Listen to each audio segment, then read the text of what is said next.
गली की जर्द रोशनी में लोहे की सलाखें चमक रही थीं। दानियाल का दिल जोर से धड़क रहा था, लेकिन उसने अपनी हिम्मत मुजतमा की। उनमें से एक नकाब पोश ने कदम आगे बढ़ाया और तंजिया लहजे में बोला, क्यों दानियाल साहब, पहले ही दिन हीरो बनने का शौक महंगा पड़ रहा है ना? अभी भी वक्त है, फाइल पर दस्तखत कर दो, वरना ये हाथ फिर कलम पकड़ने के काबिल नहीं रहेंगे। दानियाल ने पीछे हटने के बजाय अपनी जगह पर जमकर कहा, तुम लोग मुझे डरा सकते हो, लेकिन मेरा जमीर नहीं खरीद सकते। जो गलत है वो गलत ही रहेगा।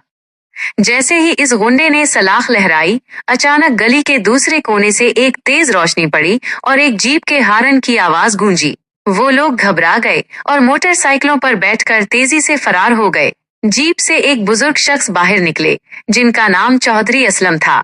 वो इलाके के एक रिटायर्ड उस्ताद थे और दानियाल के वालिद के पुराने दोस्त थे। बेटा दानियाल, तुम यहाँ उस वक्त, और ये लोग कौन थे? चौधरी साहब ने फिक्रमंदी से पूछा। दानियाल ने सारा किस्सा सुनाया।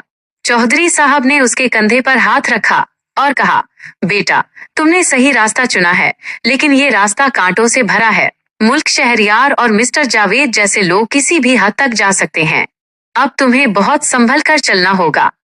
अगली सुबह जब दानियाल दफ्तर पहुंचा तो वहां का माहौल बदला हुआ था। इसकी मेज पर एक शो कॉज नोटिस रखा था, जिसमें इस पर बदतमीजी और काम में गफलत का इल्जाम लगाया गया था। मिस्टर जावेद ने उसे अपने कमरे में बुलाकर कहा, दानियाल, या तो तुम इस फाइल पर ओके लिखो या फिर तुम्हारी नौकरी खत्म समझी जाए। हमारे पास तुम्हारे खिलाफ बहुत से सबूत हैं। दानियाल ने देखा कि उसके साथी क्लर्क बशीर साहब भी नजरें चुरा रहे थे। उसे एहसास हुआ कि वो इस सिस्टम में बिल्कुल अकेला खड़ा है, लेकिन इसी लम्हे उसे एक तरकीब सूझी। उसने खामोशी से अपना मोबाइल निकाला और मिस्टर जावेद से कहा, सर, आप जो कुछ भी कह रहे हैं वो रिकॉर्ड हो रहा है और मेरे पास उस सड़क की तस्वीर भी हैं जो अभी तक बनी ही नहीं। अगर आपने मुझे निकालने की कोशिश की तो ये सब सोशल मीडिया और एंटी करप्शन डिपार्टमेंट तक पहुंच जाएगा। मिस्टर जावेद के चेहरे का रंग उड़ गया।